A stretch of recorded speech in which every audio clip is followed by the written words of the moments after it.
Hey guys, Long Haul Larry, Big Blue. It is Sunday.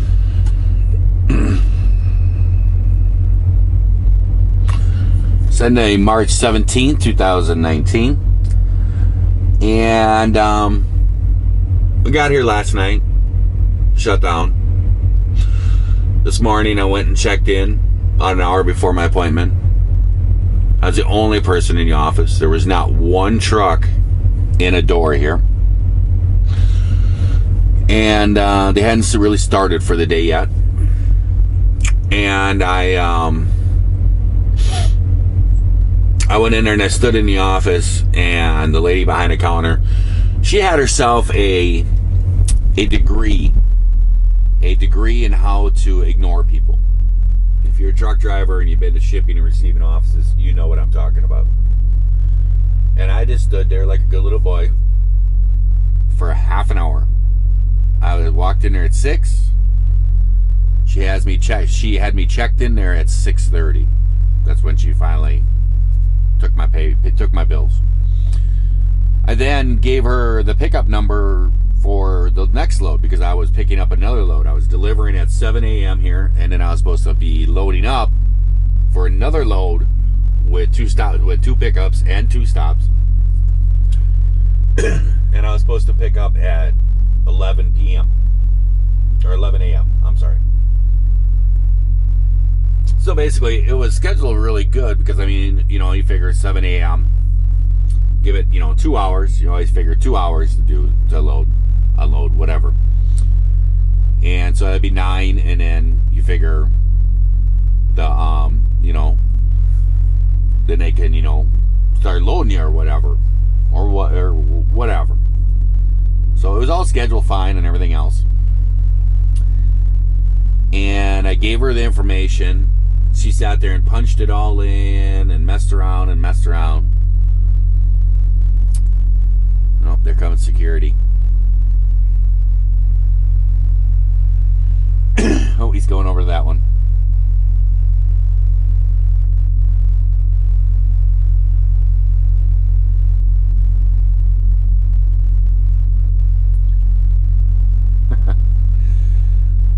I don't know if you've ever seen it in the past. Where is this guy going to?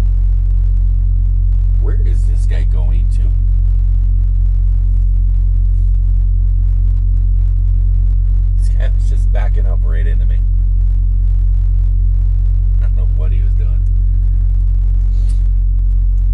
I've been here before, and I've said in comments in the past, I pull in here, and right up there is the office. And everybody always just parks right there and blocks everything. And you can't get to the doors on the other side. It's just people all parked in there, and then they go stand in there and shipping office stuff. And I always said how I thought that was so annoying and everything. And, and I would always just park over here on the side and then walk in there. Try not to be a part of the mess. And I made one of those videos, and John, he made a video, I think it was like a couple days or a week later, he was here. And let's watch this guy back in while I talk about this, because this is funny. He's trying to back into a spot 3 spots away from me. He almost hit me a little while ago. I mean, that's how bad his angle is here. But and then John made a video, and he came pulling in here, and he pulled in here and just pulled right up by the office and parked and walked in there. He even made a comment. He's like, "Yeah, I see you. I'll just park here. Everybody else parks here," and he walked in there.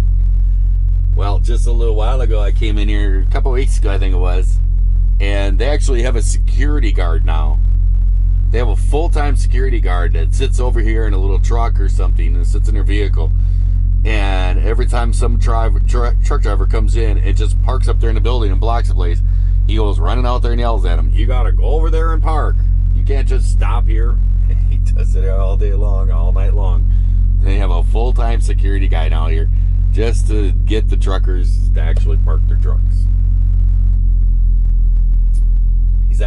This guy's actually getting kind of lined up now. Let's see if he hits a trailer here. Oh, should I put my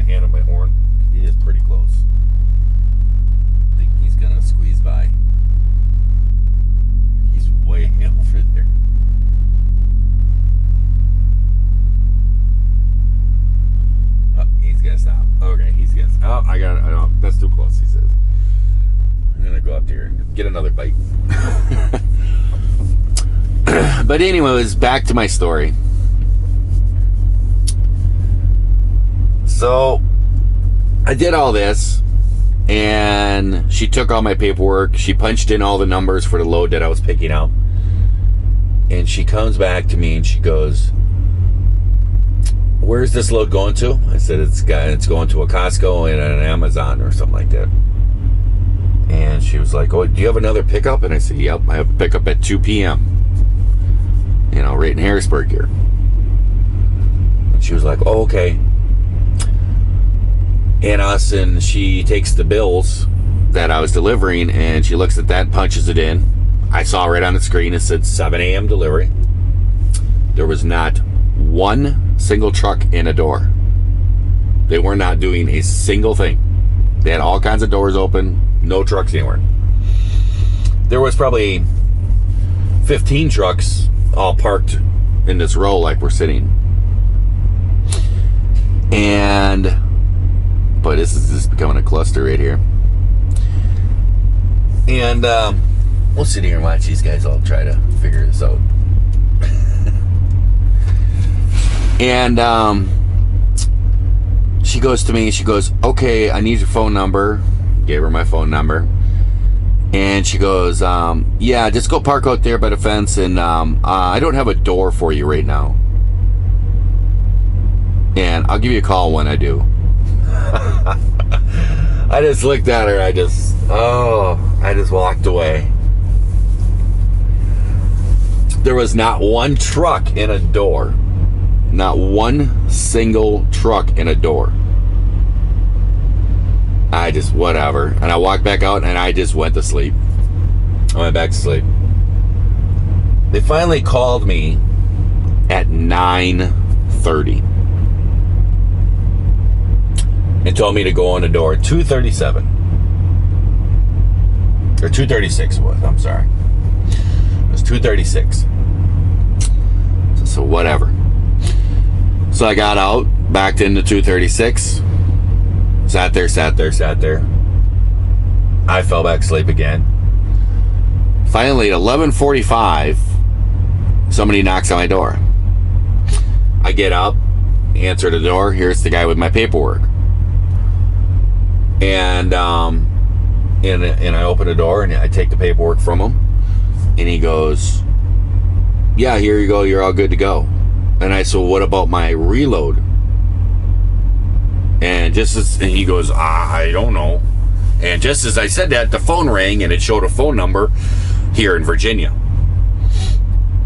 And I recognized it as a phone number that called me earlier. And I said, "Oh, right here's the office calling me. They're probably giving me a different door or something." And I go, "Oh," and he walked away. I answered the phone.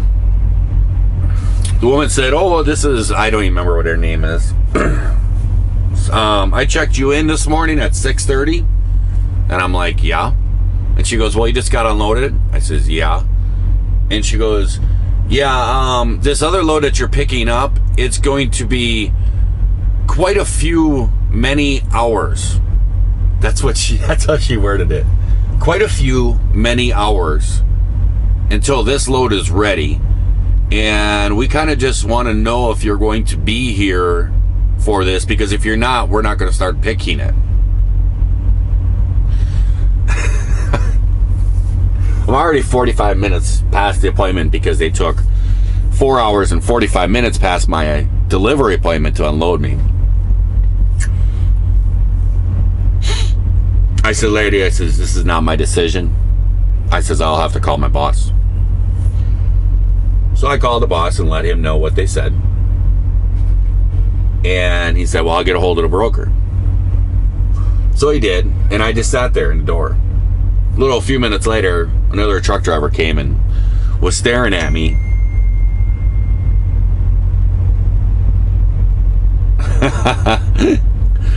That ding there was my phone. That's funny.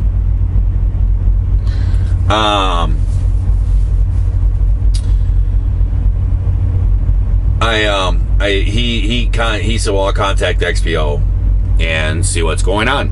That's the load that I'm That's the brokers, XPO. And they're terrible. They're a terrible broker. Them, TQL, they're terrible. When I was actually independent, I hauled, I think 1 or 2 loads for TQL. And they will drive you up a wall. Just constantly calling you. What's your location and what's your temperature? It's like, you don't even know anything about this. You don't know anything about what would be going on. Why do you care about my location and everything? I said, I'll be there. You know, it just constantly, it just annoys you. They call you so much. And the thing is, you drive all night long, and then they call you all day long. It drives you up a wall. And I sat there and just waited and waited. And this driver was kind of looking at me, and then a little while later, I thought he was gonna, he was looking for my door or something. I didn't know. I was waiting, until I heard back before I pulled out. And then a yard guy came pulling up, and he's like, "Oh, you're done? Are you gonna pull out?" I'm like, "I don't know." I said, "The office called me. They want to know if I'm gonna be sticking around for another load. I don't know if I'm supposed to pull out this door and stuff." I'm on the phone, and at that moment, I decided to call XPO, and I called XPO. And I had a lady on speakerphone, and she's like, "Well, just tell them to load you with what they got." And I'm like, that's not my job to tell these people what to do with this load. That's the broker's deal, is to contact these people and work these issues out. And I had her on speakerphone, and I told her, hang on, and I was talking to the yard guy, and he's like, he goes, "Well, they just said that basically they're probably not even going to load you." And so he goes, "I just need you to pull out so this other driver can get unloaded." I'm like, whatever. So I jumped back in my truck, and I said to the lady, I said, "Did you hear that?" She's like, "Yeah." "Well, and I says, "No, lady." I said, "This is your job. You constantly drive me nuts with phone calls, wanting to know my location and wanting to know the temperature in case there's any kind of a problem or whatever." I says, "But you guys never deal with the problem. That's your job. This is your job, is to deal with this problem and figure this out. My job is to pick the load up and deliver it." And she's like, "Okay, well, I'll contact them." And I was, whatever. And then she sent me a message and said, and then I pulled out and parked, and a couple minutes later, she sent me a message and it said, "Oh, we're waiting to hear back. I will get back to you very shortly, but just to update you, I have emailed the customer and waiting for their response." They can't just pick up the phone. I gotta take a drink here. I need a heavier drink than a soda, though. I'll tell you that. They can't just pick up the phone. And so I responded back to her text, and I says, "Just so you understand, it's Sunday. There's nobody in a shipping office or something in a transportation office that you deal with the brokering of the loads that's going to be here on a Sunday. You need to pick up the phone and talk to these people." And she was like, "Okay."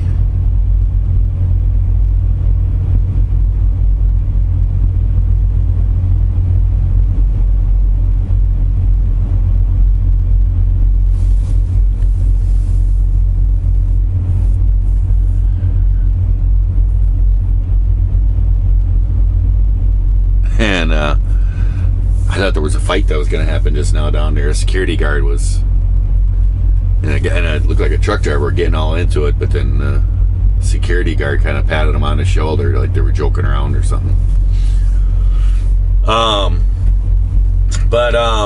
So I messaged my boss back, and I says, they're sending an email. This is never going to happen. Nobody's going to respond to the email. I don't care anymore.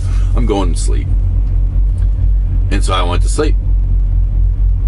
And I got up, and I told the boss, I says, basically the only thing that's going to happen is I'm going to get a phone call in about 4 hours, and XPO is going to say, "Hey, this is Stephanie at XPO.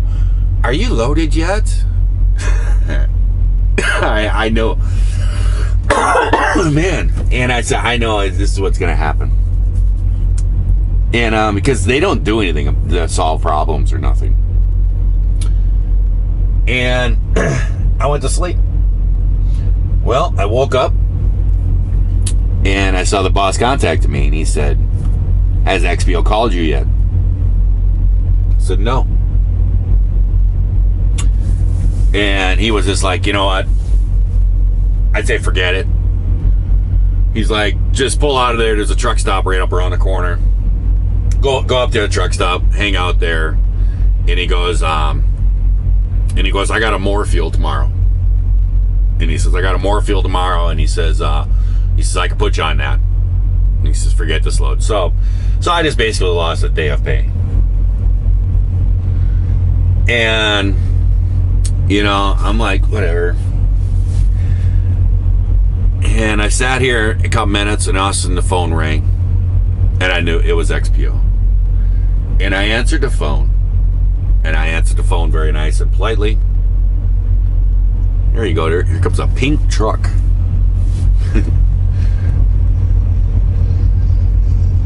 Missing a mud flap, too. You're missing a mud flap there, Continental. But the phone rang, and it was XPO. And I answered the phone very nice. And the lady came on, and the first words out of her mouth, "Are you loaded yet? Did they get you loaded yet over there in Mount Crawford?" And I says, "Why, no, lady." I says, "What did they happen to say to you? What is going on here? Is the load going to be ready? Is it canceled? Is it what's going on?" And she goes, "Oh, well, we sent them a couple emails, and we just haven't heard a response back from them."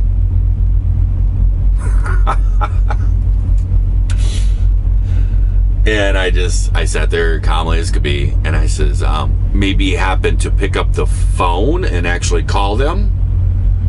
And she goes, "Oh, well, I don't have a phone number for them." And she goes,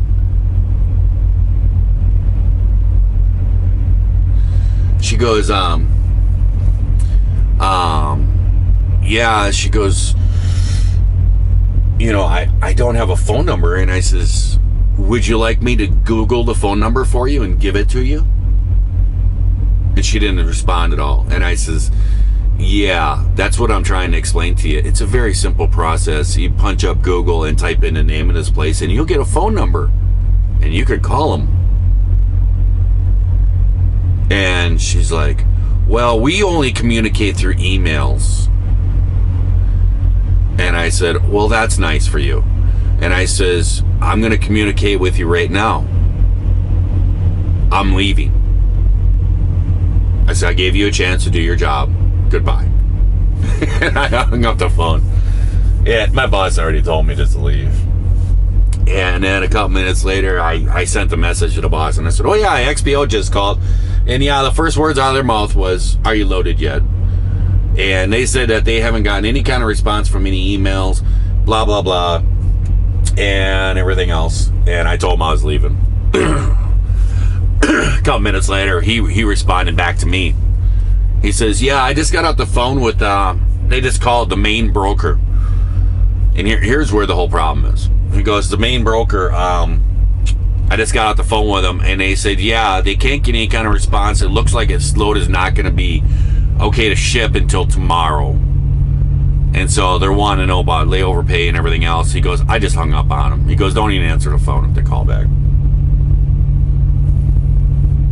So that's what's going on, my fun Sunday. This is refrigerated freight. This is refrigerated trucking. You have issues like this where it's a pain in the butt. Why is it such a pain in the butt? Well, mainly because a lot of these companies suck. And they take it out on the driver. The driver is the one who gets the whole grunt of this. We get just just nailed on it. And you really don't get compensated for hardly any of this stuff. And they know that they do this to you, and they don't care what you think about it. This is refrigerated, but certain companies are a big problem. And if you remember, I think it was two or 3 weeks ago, I got pretty worked up about a load and about the way that it happened and everything else. It was here. This place got me so worked up, it actually got me angry. And that doesn't happen very much anymore. I used to get angry when I was younger. I mean, I'm older and I kind of just, I'm fine. But if you know JBG Travels, he has talked about me. And when I first brought up this channel, he kind of talked about me and explained to me, you know, because we've been friends for a long time. And he summed me up in some words pretty easily. And it's true. What he says is true. He says Larry's a super nice guy. He'll talk to anybody, doesn't matter who they are, it doesn't matter. He gets along with everyone. But when somebody does something stupid, watch out. This is stupidity of trucking right here. It's just stupidity and a waste of money, a waste of time, and everything else. And so, I'm fine. I'm not all upset and everything else because I'm done with it. I'm going to be having a little chat with the boss. And something's going to have to be worked out here. But I'm not coming over here anymore and sitting here waiting for hours and whenever they feel like it, and nobody's going to pay me attention and all this other stuff. Yeah, these things are not going to be working out like this. So I'm going to be heading out. I'm going to go to a truck stop. And I'm going to go and park over there and just sit till tomorrow, and then I'll go pick up the Moorfield and I'll do a chicken run. I have not done a chicken run for a long time. I know you've been happy about not the chicken runs, but you know what? Sometimes you just gotta haul the chicken. People need your chicken. Yeah, well, not the whole, kind of to eat. I know. It's okay. We don't want too many chickens in the world. Alrighty, guys. Everything is all good. It's all fine and everything. I'm really not that upset about it. I'm just explaining really the kind of stupidity of trucking and what goes on and stuff. The reefer division, refrigerated freight, this is a big problem. But everybody knows that. People have sent me comments when I went from JB Hunt and I came here. Everybody sent me comments about, oh, I done refrigerated. I could not stand the waiting time at all the warehouses and all that stuff. It is bad. It is bad. And I knew what I was getting into. But when I was independent, I used to do this stuff. And I would actually not haul for certain companies because of this. And maybe if a few more companies would actually start to do that, would start to say, hey, company, you're not doing your job, so we're not going to haul your freight. Then maybe the companies would turn around and go, oh, wait a minute. I think we need to figure out a better system. But who knows? It'll probably never happen. This is trucking. So I hope everyone out there is having themselves a great day, great night as they're watching this here video. And if you are not, well, we certainly can just change it all around and go to sleep. Get up tomorrow and haul a chicken load. Right, Johnny? There you go. So I will, what I forgot to say. We'll try it again tomorrow. There we go. That's where I was at. So I will catch you guys later. See ya.